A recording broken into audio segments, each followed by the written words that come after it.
Hi friends, hello. Welcome to Let's Crack UPSC CSC English, India's largest learning platform, that is Unacademy.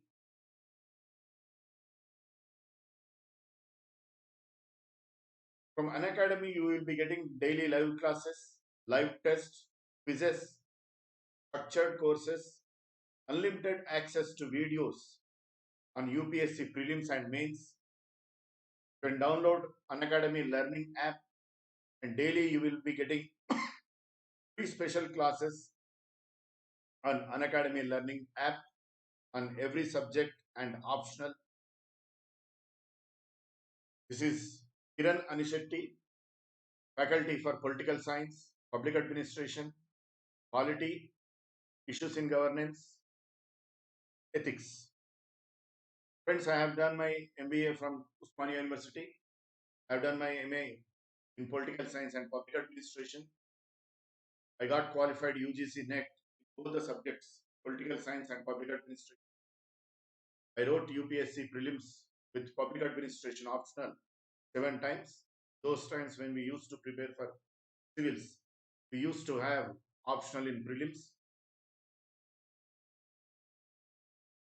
4 times I wrote civils mains with public administration as first optional, each time scoring more than 55%. I have more than 10 years of teaching experience in civil services. I taught in Telangana government STIS study circle. I taught in Telangana government minority IAS study circle. I taught in Super 60 IAS Academy Hyderabad, Narayana IAS Academy Hyderabad. If you have any queries, you can contact me. You feel free to contact me on this number. on this WhatsApp number, you can send WhatsApp message or you can call me 9652583905. My Telegram link is polity underscore with underscore Kiran Anishetty. My Unacademy profile link is https unacademy.com @kiran.anishetty. Friends, today we are going to discuss very important topic for civil services, that is directive principles of state policy. Topic is very important both for prelims as well as mains. You can prepare with the top educators of an academy such as Mrunal Patel, Roman Saini, etc. An academy will be covering the comprehensive coverage of UPSC such as polity, governance, history, optional subjects, environment, ecology, plus subscription. You can subscribe an academy plus subscription. 12 months, it is 44,000. If you use my promo code, that is capital KIRAN, you will get 10% discount. For 24 months, it is 64,000. I recommend subscription for 24 months because 2 years term is optimum for preparation civil services by UPSC aspirants. It will be optimum time 24 months, and for 24 months it is just 64,000 per month. And in this also you will get 10% discount if you use my promo code. Iconic subscription. Unacademy recently has come up with Iconic subscription.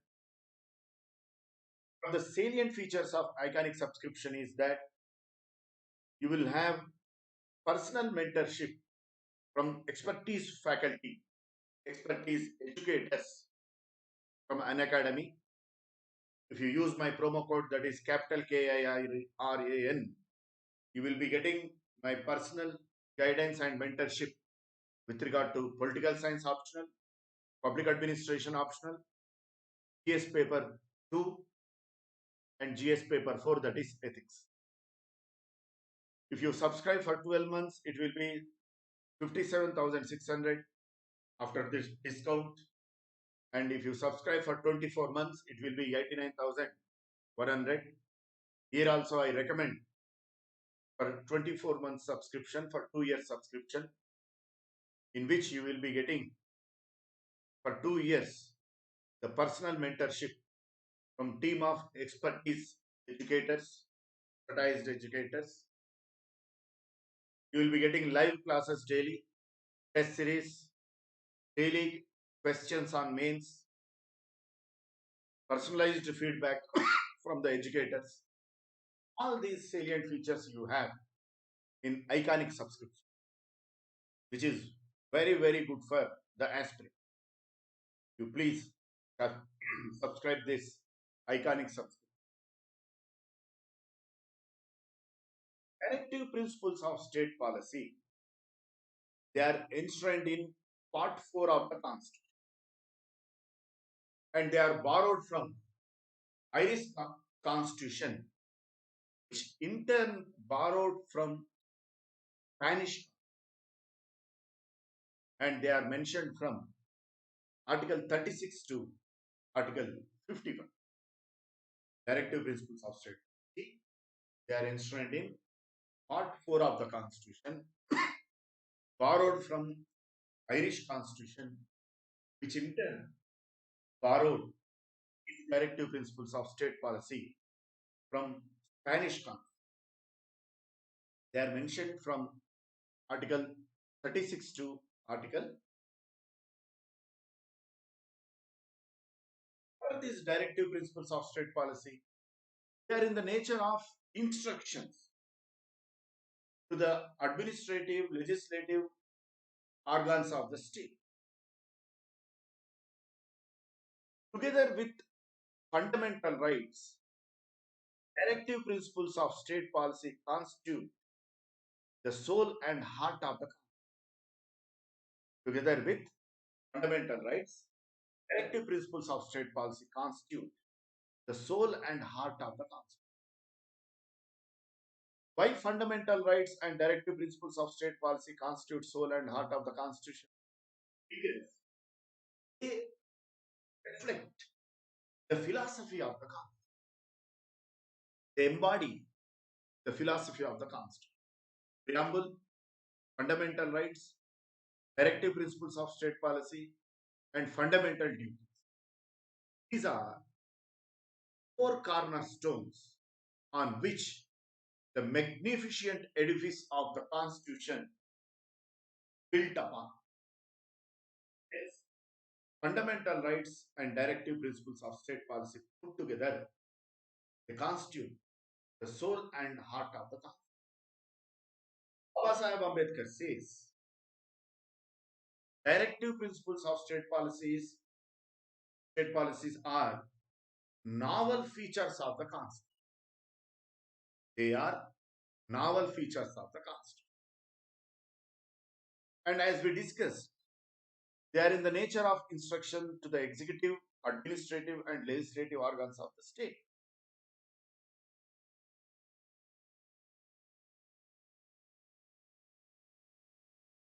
Why Baba Sahib Ambedkar has given that much of importance to directive principles of state policy?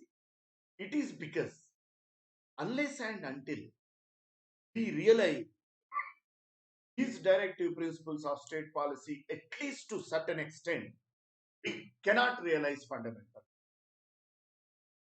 That's why, friends, just a few years ago, in political science optional, in paper 1, very good question was posed by UPSC in mains. In the exam, the statement of Ambedkar was given. Political rights, political justice depends on bedrock of socio-economic justice. Political justice contingent on bedrock of socio-economic. That's what Baba Sahib Ambedkar says. What does it mean? Political justice means realization of fundamental rights, realization of political rights such as all political offices are open to all, from the president to MLA, Gram Sarpanch, Mandal Parishad Chairman, Zilla Parishad Chairman, MLA, Corporator, to President and Prime Minister are open to all. And realization of fundamental rights. Universal adult franchise. In a nutshell, ultimate sovereignty which used to lie in the monarch, in monarchy, same ultimate sovereignty now rests in the hands of common man, the ordinary person. But of course, theoretically we may say, but in practice, it is very hard to realize these democratic political principles unless and until a large chunk of population in the country realizes the socio-economic rights, the socio-economic justice, at least to certain extent. That means without realizing directive principles of state policy, at least to certain extent, fundamental rights will remain redundant, redundant. This is what Ambedkar said. For our practical experience, you may observe in our practical life how a police constable behaves with ordinary peasant, ordinary agriculture labor. Same police constable, how he behaves with a software employee in Gurugram or Nayoda or in Bengaluru or in Hyderabad. Why is it so? It is because of the difference in socio-economic state. Hence, it is clearly evident that unless and until large chunk of population are uplifted socially and economically, political rights can be realized. Hence, directive principles of state policy together with fundamental rights, they constitute the soul and heart of the Constitution. This is the reason why Baba Sahib Ambedkar described them as novel features of the Constitution. Article 37 says, these articles shall be applied by the state while formulating the programs and policies and while legislating the laws. Many aspirants, they tend to overlook Article 37. Whenever you get question on directive principles of state policy in mains, whether it is in general studies paper 2, that is polity and issues in governance, or paper 4, that is ethics, or general essay, never ever forget Article 37. If you write any answer on directive principles of state policy in mains without invoking Article 37, without highlighting the significance of Article 37, it is blasphemous. It is constitutional blasphemy. You are committing constitutional sin because Article 37 signifies the significance and importance of directive principles of state policy.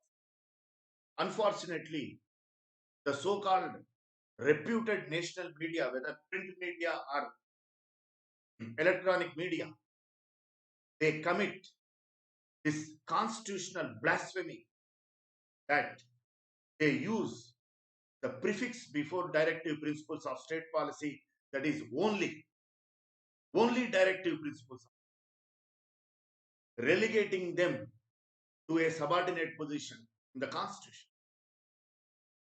This is how they are committing constitutional blasphemy. constitutional blasphemy. They dare not to use prefix only in front of directive principle.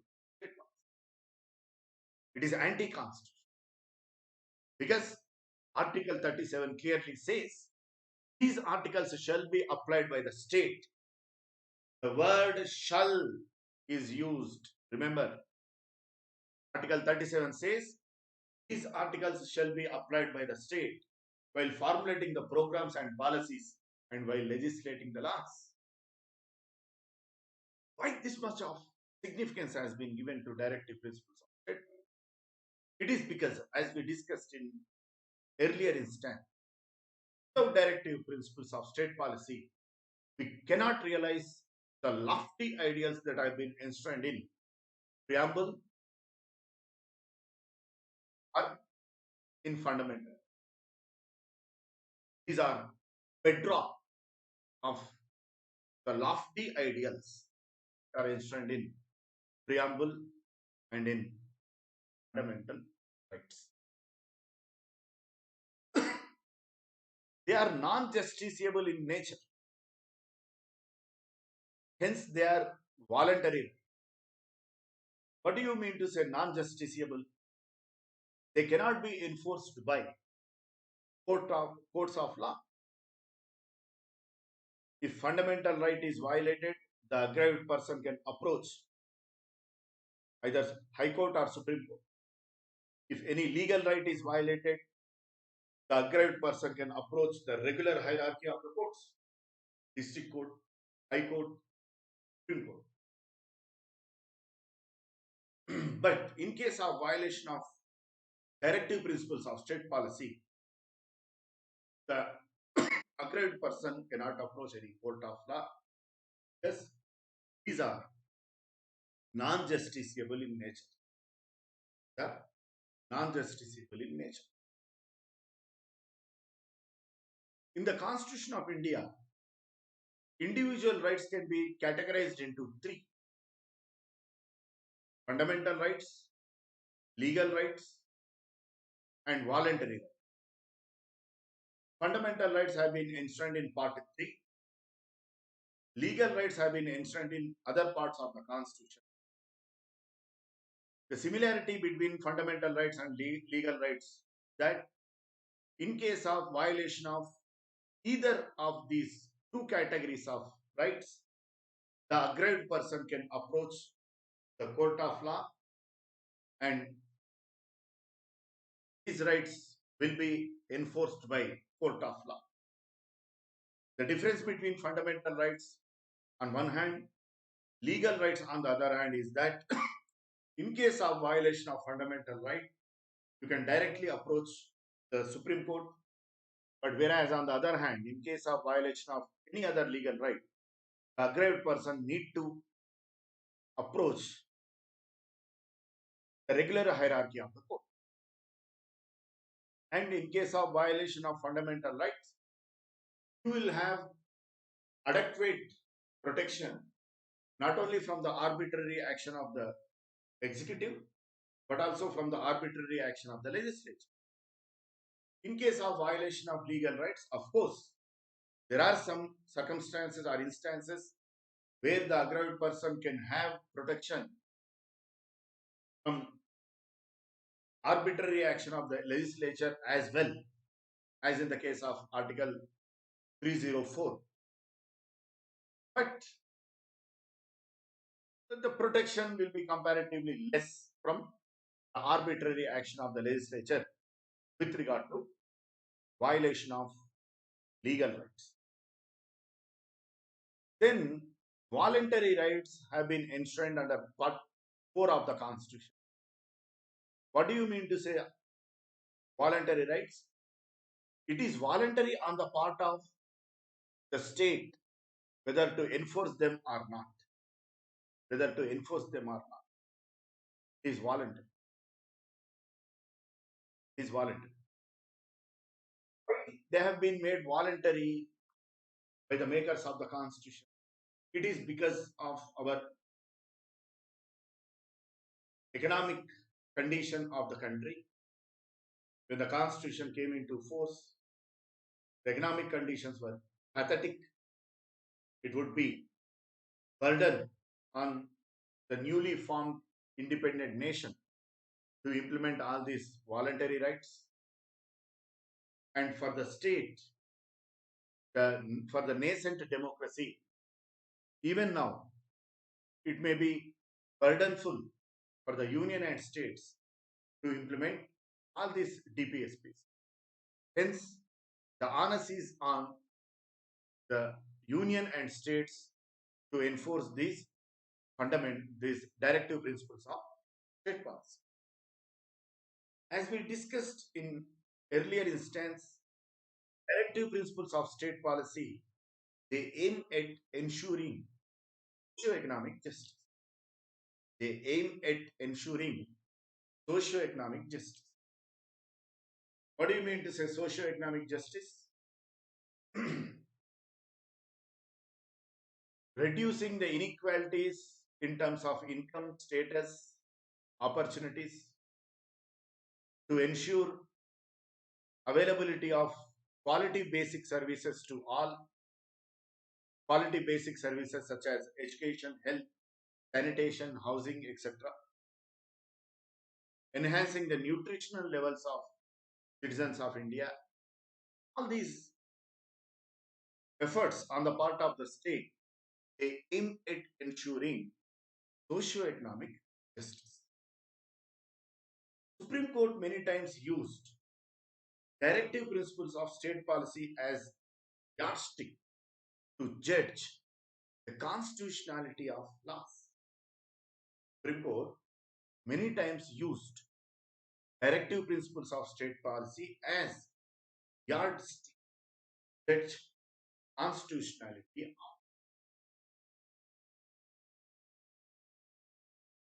That means any law which seeks to enforce directive principles of state policy, even if that law were to violate fundamental rights enshrined in Article 14 or 19, may be declared as valid law by Supreme Court if that law seeks to implement any directive principles of state policy.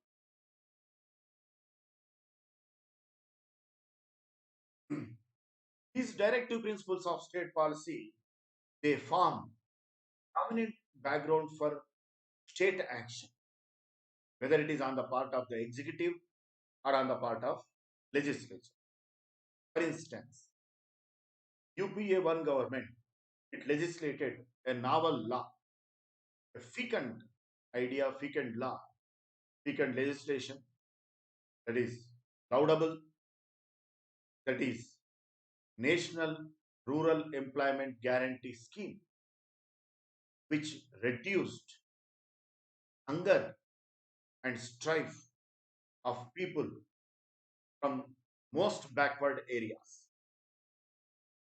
So, action was taken by UPA government by emboldened by the philosophy of directive principles of state policy. There are some parts of the country where people used to drink mango gruel prepared by the kernels of mangoes out of, in Orissa, in that belt, Koraput and Kalahandi. There, tribes, because of lack of friends to eat, they used to drink gruel prepared by mango kernels. This was the situation. Such kind of pathetic condition was reduced to larger extent by this fecund legislation, that is National Rural Employment Guarantees. This is how directive principles of state policy, they form dominant background for state action, whether it is on the part of the executive or on the part of the legislature. After 2014, The center and the state governments which are run by BJP, they are enforcing one of the directive principles of state policy, that is banning of slaughtering of cow, one of Gandhian principles. How come the governments are ensuring this particular action? It is because they get the philosophy, they got emboldened by the philosophy of directive state policy. In the same way, dual talaq law was held valid in Supreme Court. It is because it has been emboldened by the philosophy of directive principles of state policy. So this is how directive principles of state policy they form dominant background for state action, whether it is on the part of the executive or legislature. Directive principles of state policy amplify the values that have been enshrined in the preamble. Preamble consists of the lofty ideals for which Constitution strives, for which the state should strive. For instance, concept the lofty ideal of republic, the lofty ideal of socio-economic and political justice, equality, fraternity. All these lofty ideals can be realized practically only when directive principles of state policy are realized at least to certain extent. This is how DPSPs amplify values that have been enshrined in. DPSPs facilitate stability in domestic and foreign policy. Directive principles of state policy, they facilitate stability in domestic and foreign policy. How come they ensure stability in domestic and foreign policy? It is because in parliamentary form of government or in presidential form of government, in that case, in every democracy, the government often goes on changing. Yes, a few years back, Congress-led government was there. Now BJP-led government is there. Tomorrow, another government may come to power. But irrespective of party which is in power, irrespective of the political ideology of the party which is in power, the programs and policies of the government have continuity. Continuity such as programs and policies of the government should aim at socio-economic welfare of the society, development of the nation, realization of democratic values and ethos such as fraternity, equality, liberty, justice.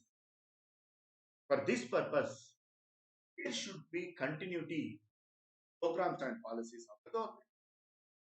Continuity can be ensured by directive principles of state policy because they act as rudder to a ship which shows the path to the ship in the huge ocean. In the same way, directive principles of state policy show they are torchbearer for the government which is in power. Directive principles of state policy can be categorized into socio-economic and liberal intellectual. One more important characteristic of directive principles of state policy is that they aim at establishing socialistic pattern of the system. Directive principles of state policy, they themselves are not directly related to Socialism. Socialism has many flavors, many variations. But here, crux of directive principles of state policy is to establish socialistic pattern of the society where equal opportunity, equal status can be ensured to all irrespective of their socio-economic status. Inequalities in terms of income, status, opportunity can be reduced, where the equitable distribution of material resources of the nation is ensured as far as possible. These are the characteristics of socialistic pattern of society. Now we will discuss socialistic principles in directive principles of state policy. First, Article 38. Article 38. The state to secure social order in which inequalities in terms of income, status, and opportunities will be minimized. The state to secure social order in which inequalities in terms of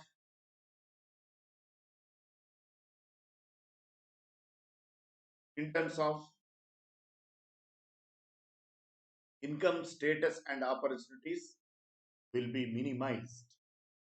Article 39A. Article 39A says the state to secure adequate means of livelihood for all citizens. The state to secure adequate means of livelihood for all citizens.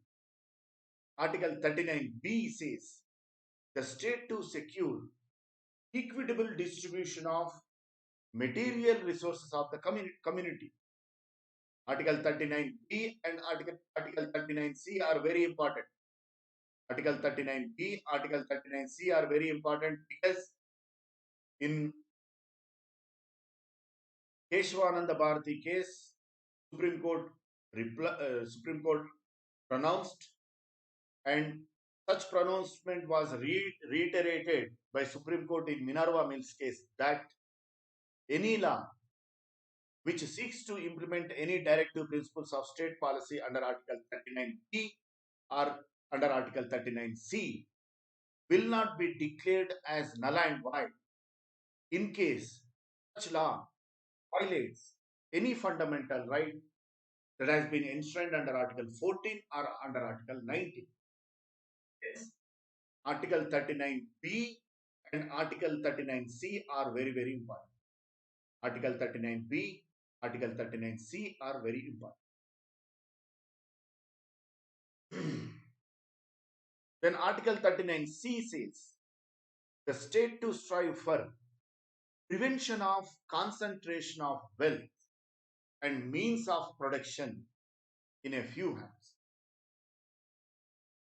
Article 39C says state to strive for the prevention of concentration of wealth and means of production in a few hands. In a few hands. And Article 39D says equal pay for equal work for men and women. Equal pay for equal work for men and women.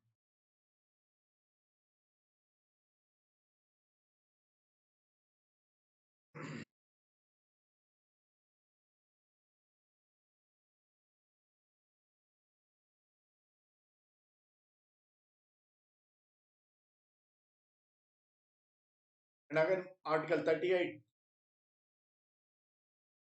to prevent the state to strive for preservation of health and strength of the workers and children against forcible abuse.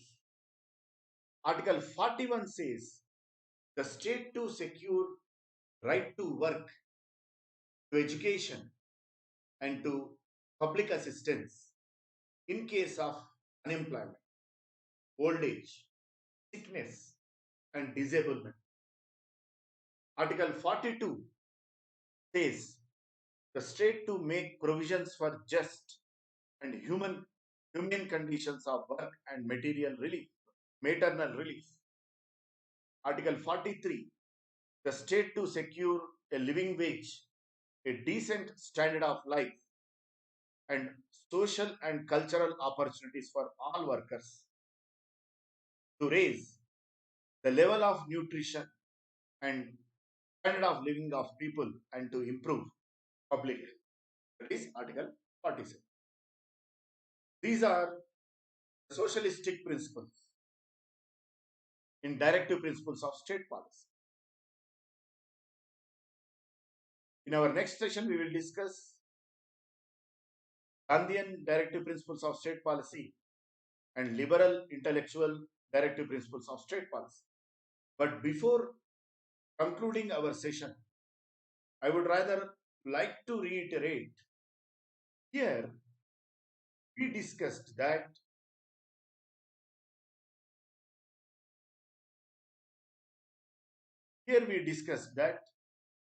directive principles of state policies are non-justice. Directive principles of state policy are non-justice. On the other hand, fundamental rights and legal rights are justiciable. Then you may have one doubt. What is the sanction behind directive principles of state policy? How come directive principles of state policy will have say over the government of the day? How it can have influence on the government, whether it is union or state, to be enforced by government? What is the validity of directive principles of state policy when they are not enforceable by court of law? For this question, Baba Sahib Ambedkar gave answer in Constituent Assembly. What is that? He says the sanction behind fundamental rights and legal rights is legal and constitutional. The sanction behind fundamental rights and legal rights is legal and constitutional. That means, in case of violation of these rights, they can be enforced by courts of law according to the constitution and according to the law of the country. But what will happen if any state, whether it is union government or state government, to neglect the enforcement of directive principles of state policy? What is the solution? For that, Ambedkar says, sanction behind directive principles of state policy is political. Political. That means if any government of the day neglects proper implementation of directive principles of state policy, that government will be thoroughly routed in hustings. That government will be thoroughly punished by the voter in election. This is what Baba Sahib Ambedkar means to say the sanction behind directive principles of state policy is political. On the other hand, the sanction behind fundamental rights and other legal rights is constitutional and legal. You can see how Baba Sahib Ambedkar gave importance to directive principles of state policy. He meant to say that if any government neglects the ultimate sovereign in the democracy, that is voter, will punish such government. But unfortunately, in some instances, some unscrupulous political parties, they openly declare in their manifesto that if we were to be elected to the power, we are not going to implement certain directive principles. It is shame on them. Constitutional forefather Baba Sahib Ambedkar says any DPSP were not to be implemented, that government would be punished by the voter. But some political parties, they claim that if they are voted, voted to power, they are not going to implement some directive state policy. That is why in in past few years, in mains exam, UPSC asked how directive principles of state policies have been politicized by political parties. How they have been politicized by political. So this is the sanction behind directive principles of state policy according to Baba Sahib Ambedkar. Thank you, friends. Please use my promo code, that is capital KIRAN, and get 10% discount. If you have any doubts, queries, questions, guidance, you can contact me on this number 9652 583905. Thank you. Thanks a lot.